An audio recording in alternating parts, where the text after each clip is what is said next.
Good morning. I've come to share a Bible narrative with you. I have a question first. Did God ever tell you something to do and you only did part of it? You didn't do completely what you were told to do? Well, this is what happened in this Bible narrative. This is about a disobedient prophet.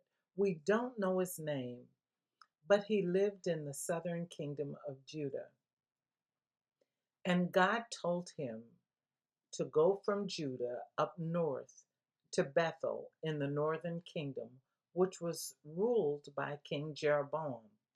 Now, King Jeroboam was quite a character, and he ruled the northern kingdom of Israel, but he did a lot of very wicked things to keep his people from coming together and going back to the southern kingdom to worship the God of Israel. So when God sent the young prophet from Judah up north to warn the king, when the prophet got to Bethel, he found King Jeroboam burning incense on the altar. And this was something that was wrong. The king was not to burn incense on the altar. That was the job of the priest. So the young prophet from Judah cried out against what the king was doing and told him that God was going to send a sign. However, the king became furious and stretched out his hand and told them, "Kill him, seize him." And when the king stretched out his hand, the Bible said his hand withered. Then the king became afraid and he asked the man of God, "Pray for me." So the prophet of God prayed for him, and the hand was restored. After the hand was restored, then the king said, "Come go home with me, and I'll give you a great reward."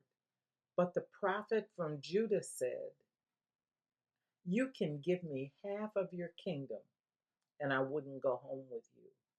He said, "God told me when I came, he told me three things: not to drink water here, not to eat any bread in this place, and don't even go home the same way that I came."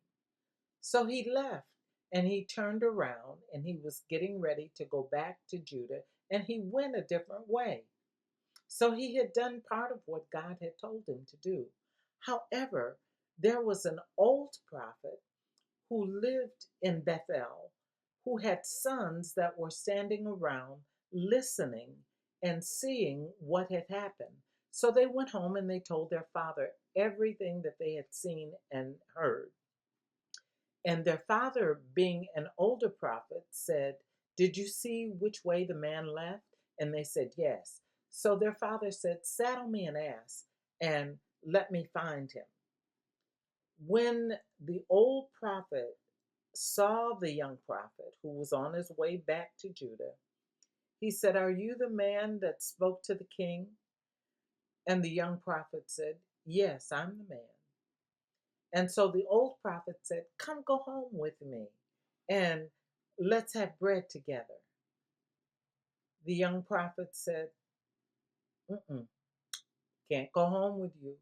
God told me not to eat bread in this place, not to drink water, and not to go home that way. Don't go back that way." So then the old prophet lied. He said, I'm a prophet just like you are. And I was talking to an angel. And the angel told me to tell you to come home with me and to eat with me. So then the young prophet, knowing what God had told him, he turned around and went back with the older prophet.